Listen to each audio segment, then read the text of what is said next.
Vinyl cleaning has to be one of the most contentious, probably the most emotional subjects in hi-fi. Why? Because there's so many ways to do it. There are so many obvious tools to use, formulations of liquid supplied with the tools, different price points, different methods, different technologies behind the tools. More than that, there are a whole host of DIY solutions in terms of technologies, homebrew liquids that you can use, and you confuse that by throwing in the mix millions, seemingly, of self-appointed experts who say that it's my way or no way, my way's the best, better than his, and it just, if you're a beginner, a vinyl beginner, it doesn't surprise me if you're confused, or if you're not that interested and you just want to clean your discs. Again, confusion. So that's what this series of videos are all about. I'll be looking at different hardware, different technologies, different solutions. This particular video is a bit different. It's a tangent, an add-on, a stick-on, because I'm going to be looking at alcohol. Alcohol is a common denominator in many people's cleaning regime. And if you don't use alcohol, that's fine. I'll be looking at non-alcoholic cleaning elsewhere. But just for this video, nothing but alcohol, okay? Isopropyl. Let's call it isopropyl alcohol. It's good stuff in minimal amounts. Too much can be aggressive. There are a couple of issues that you might not be aware of which cause complications with alcohol and cleaning per se, actually. Let me show you this bag. I'm going to bring this bag to camera. And let me just hold it there and let the camera focus. You see that? Let me bring it closer. See if it focuses there. Are we going to do it? Come on, come on. There you go. Now, that is a bag of vinyl pellets. And these vinyl pellets, basically, this bag of vinyl pellets is the constituent raw material of your vinyl LP. Singles, 7-inch singles, 12-inch singles. The vinyl in your collection comes from this bag of pellets. Excuse the bag, otherwise it'd be all over my floor. Now, what happens is a vinyl pellet company who create this raw material, they'll supply in big drums to a pressing plant to create your discs. They will scoop out the pellets and create this sort of hockey puck type thing. And the puck is placed on a press, and then you have a combination of temperature and pressure to melt and flatten out the puck into a disc, a 12-inch disc or 7-inch disc. So that's vinyl, yeah. No, not really. It's not. What it is, and it isn't. The problem with thinking that this is vinyl is that there's more to it than you might think. There's PVC being the main constituent of the vinyl that you and I know. But PVC is only one very small part of the recipe. The recipe, a secret recipe, this is, may consist of 8 components, 10, 12. I have no idea. Not many people do. The recipe itself will be secret to one particular pellet producing company. Why secret? Because this is how they compete on the market. They secretly develop their own recipe using their own scientists, their own development team. The number of elements they're looking for combines sound quality with ease of use in the pressing plant and other things too. And that's kept in a vault. A bit like Coca-Cola. That's supposed to be a secret recipe, isn't it? Stuck in some safe somewhere.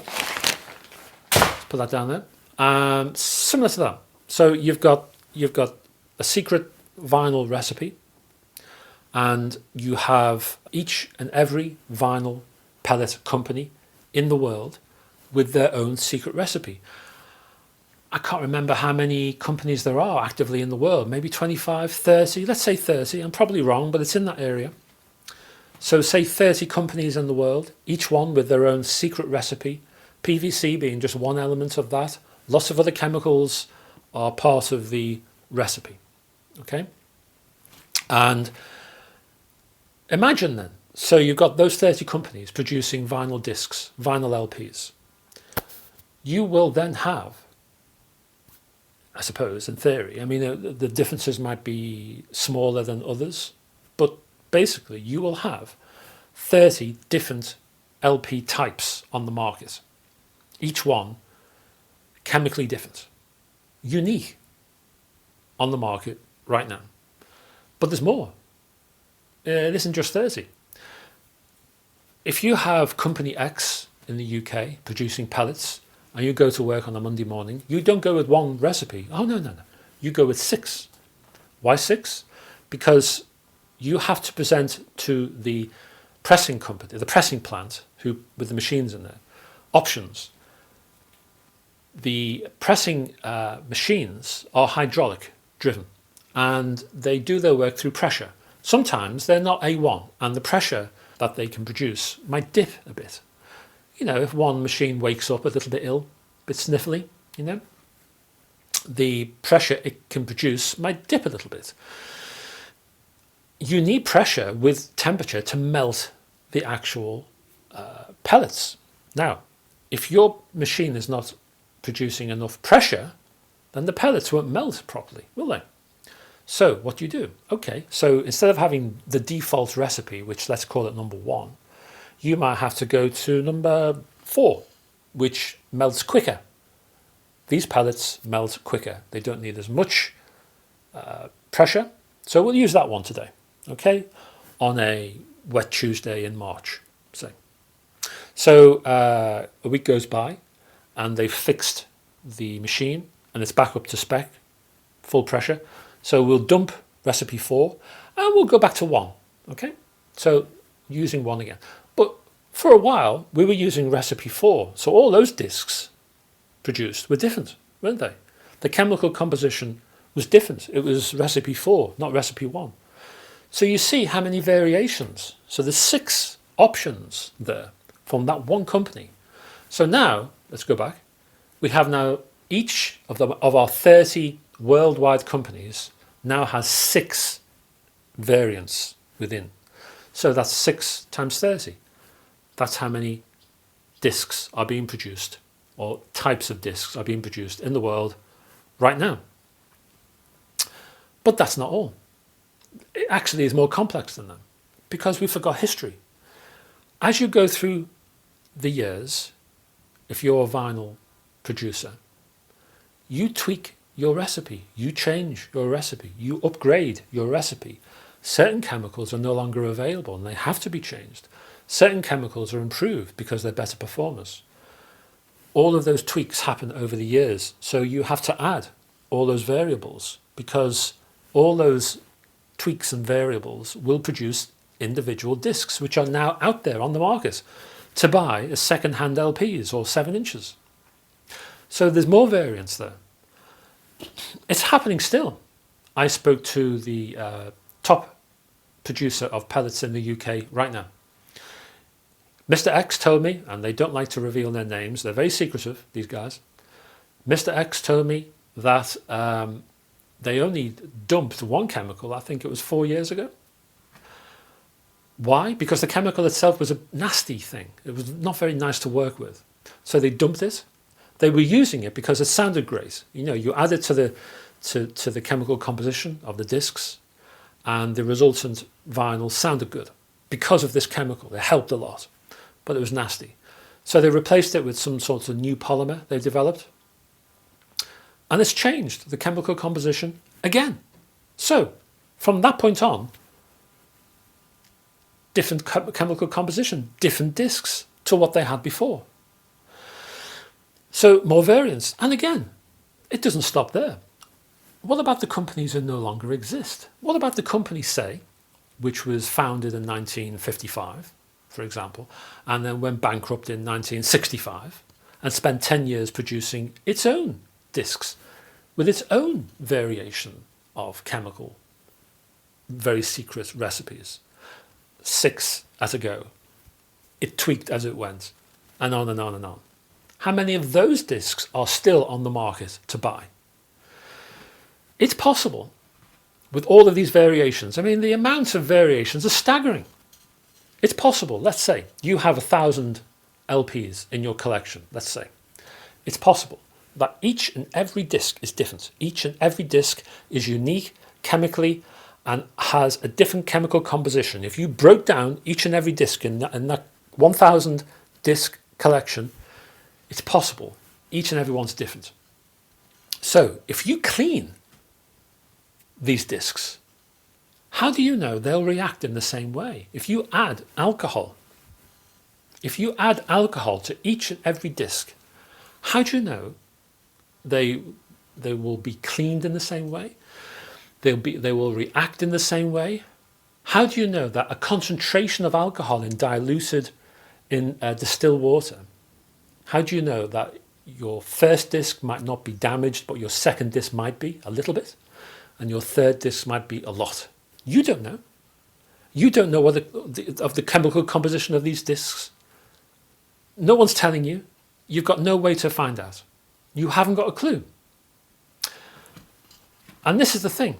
When you hear on the internet some guy saying, oh yeah, but you know, I've had 25% isopropyl alcohol and I've put it in distilled water and I've cleaned my vinyl. I've been doing it for like 20 years.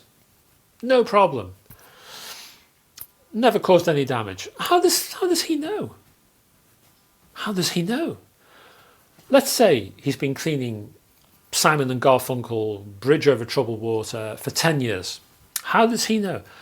If that disc had been damaged a little bit gradually over time and lost, say, 15% of its dynamic range, how would you know? A gradual degradation like that, you can't tell over 10 years. Let's say the base has become less tight, a little bit slightly bloated, and it's taken 5 years to do it. And let's say it's lost, say, 20% of that sort of focus base.